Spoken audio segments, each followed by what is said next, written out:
दर्शन किया। भंवरे कमल के पुष्प को छोड़ करके कृष्ण के मुखार बिंद की तरफ दौड़ पड़े। भगवान कमल के पुष्प, भंवरे कमल के पुष्प को छोड़ने, भंवरे कमल के पुष्प के पराग में बैठे थे। किसी ने कहा, अरे तुम पुष्प के पराग के रस को छोड़कर इन कृष्ण के पास क्यों आए हो? भंवरे कहते हैं, पुष्प में केवल एक ही रस है और ये है रसो वैसा, मधुराधिपते रखिलम मधुरम, अधरम मधुरम वदनम मधुरम नयनम मधुरम हसितम मधुरम हृदयम मधुरम गमनम मधुरम मधुराधिपते रखिलम मधुरम। इस सर से लेकर पांव तक मधुर है। अरे भैया, अब आपके पास एक प्लेट में कई प्रकार की मिठाई रखी हो और एक प्लेट में केवल गुलाब जामुन रखा हो और दोनों ऑप्शन है कि कौन सा लेना है, तो कौन सा चुनोगे? एक वाला कि अनेक वाला? सोचोगे सब थोड़ा थोड़ा चखे, अनेक वाला, अनेक वाला ना। तो भंवरा एक पुष्प के रस को छोड़ करके रसो वैसा, रस में परमात्मा के निकट जाकर के सर से लेकर पांव तक मंडराने लगा। उसी समय शेषनाग का आगमन हुआ। मार्ग में श्री यमुना रस रानी का दर्शन भया। यमुना महारानी ने भगवान के चरणों को प्रक्षालित करने के लिए गंगा मैया, मंदाकिनी, अलकनंदा, सरयू महारानी सबको बुलाती हैं। अरे सब आओ, कृष्ण का आगमन हुआ है। समस्त नदियां यमुना जी में आकर के विराजमान हो गई और जब समस्त नदियों का आगमन यमुना जी में भया तो यमुना जी का जल उफान मारने लगा। इतनी जोर से उफान मारा कि वसुदेव जी की नासिका तक जला गया। भगवान ने चरण को नीचे किया है और जैसे चरण को भगवान ने नीचे किया, यमुना जी भगवान के चरण को स्पर्श करके शांत भई। ये कथा संकेत करती है, जीवन में किसी चीज का तरंग जब बृहद रूप से बढ़ता है, कोई उछाल ज्यादा मारता है, कोई उछलता ज्यादा है, कोई मचलता ज्यादा है, कोई छटपटाता ज्यादा है, तो उसको शांत करने का एक ही सूत्र है, भगवान के चरण। चाहे वो यमुना हो, चाहे कालिया हो, चाहे कालिंदी हो, चाहे कालिया हो, जो ज्यादा उछलता है भगवान उस पर पाद प्रहार कर देते, वो शांत हो जाता है। ये कथा यहाँ शिक्षा देती है कि उसी यमुना जी के जल की तरह हमारा मन है, इसमें भी नाना प्रकार की तरंगे आती है। इस तरंग को शांत करने का केवल एक आधार है, गोविंद के चरणारविंद। भगवान के चरण मिल जाएंगे तो ये मन की तरंगे शांत हो जाएंगी। उलझ मत दिल बहारों में, बहारों का भरोसा क्या। कोई भी मौसम हमेशा नहीं बना रहता। खुशी व गम ये मानव के जीवन के दो किनारे हैं। खुशी व गम ये मानव के जीवन के दो न फंसना, न फंसना, न फंसना तुम किनारों में, किनारों का भरोसा क्या। उलझ मत दिल बहारों में, बहारों पतझड़ सावन बसंत बहार। ये सब मौसम है, एक आएगा एक जाएगा। उसी प्रकार से मन की तरंगे हैं, एक उठती है दूसरी बैठती है। महाराज भगवान ने चरण को स्पर्श कराया। आगे यमुना जी रुदन करने लगी, प्रभु आप आकर मुझे छोड़कर जा रहे। यमुना जी से भगवान कहते, चिंता न करो, जितनी लीला है सब तुम्हारे चौखट पर करूंगा। यमुना मैया को वचन देकर गए, गोकुल पहुंचे। गो मानी इंद्रिया, कुल मानी समूह।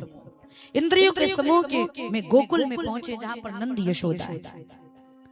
नंद कौन है? जो सबको अपने व्यवहार से आनंद प्रदान करे, वो नंद है। और हाँ, जो अपने व्यवहार से लोगों को आनंद प्रदान करता है, उसी के जीवन में परमानंद का आगमन होता है। नंद घर आनंद भयो, जय कन्हैया लाल की। कोई नहीं कहता नंद घर लाला भयो, नंद घर पुत्र भयो, नंद घर आनंद भयो, आनंद का आगमन हुआ। यशोदा जी है। यशम ददात इति यशोदा, जो सबको यश प्रदान करे वो यशोदा है। यशोदा मैया गर्भ से है। सुनंदा बुआ इधर वसुदेव जी ब्रह्म बेला में भगवान को लेकर के आए, यशोदा जी के बगल में पधराया, कृष्ण को लिटाया है, माया को उठाया है। माया को उठाकर लेकर के गए, ताले लग गए, पहरेदार जग गए, हाथ पैर में बेड़ियां लग गई। क्यों भैया? भगवान के पास दो शक्ति है, माया और भक्ति। माया और भक्ति।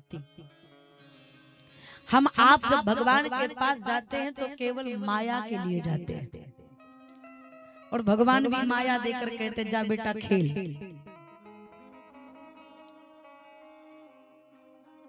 अगर माया हमारे पास है तो माया के अधीन होकर के हम नाचेंगे, और माया की जगह पे अगर माधव हमारे पास हो गए तो माया के अधीन हम नहीं, माधव हमारे अधीन होकर के नाचेंगे। ये बहुत कठिन काम है।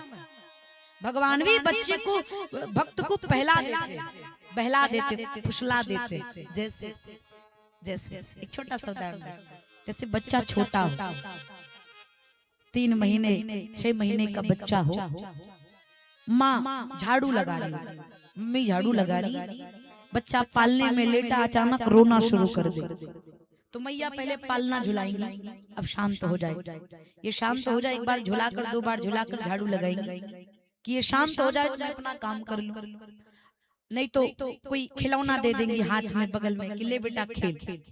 अगर बच्चा पलना झूलते समय मौन हो गया, रोना बंद कर दिया, खिलौना खेलते खेलते रोना बंद कर दिया, तो माँ अपने काम में लग जाएगी।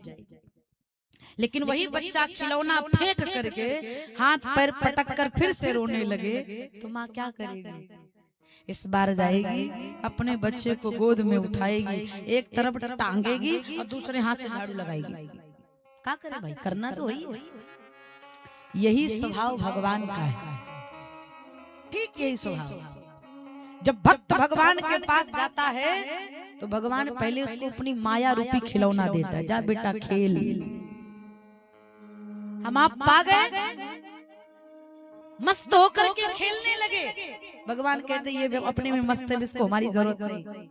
लेकिन अगर माया रूपी खिलौना को किनारे करके भगवान के लिए रोना शुरू कर दिए तो भगवान आएंगे और उठा करके हमको आपको अपने हृदय से लगा लेंगे भैया। तब जब भगवान के लिए रोएंगे, तब भगवान के लिए रोना आए। कंस को पता चला, योग माया को मारने का प्रयास किया, योग माया सचेत करके अंतर ध्यान भई देवकी वसुदेव को कारागृह से मुक्त किया। क्षमा मांग करके कि हमें क्षमा कर दो, आकाशवाणी ने झूठ बोल दिया, हमें क्षमा कर दो।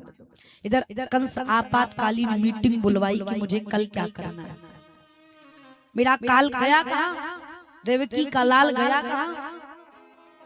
इधर गोकुल में नंद बाबा यशोदा मैया, ब्रह्म बेला में नंद बाबा को पता चला सुनंदा बुआ के द्वारा कि भैया लाला भयो है।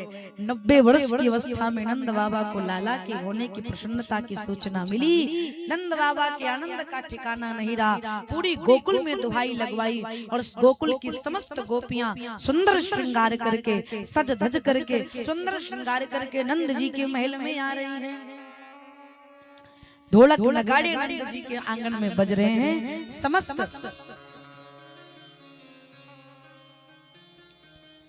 गोप गोपालाएं मस्ती के साथ झूमते हुए भगवान कृष्ण के आगमन की प्रसन्नता में नाच रहे हैं, कूद रहे हैं, उछल रहे हैं। कोई बधाइयां दे रहा है तो कोई बधाइयां ले रहा है। आइए हम सब मिलकर के भी ठाकुर जी के आने का आनंद उठाएं प्रेम और भाव के साथ। बोलो बाल कृष्ण लाल।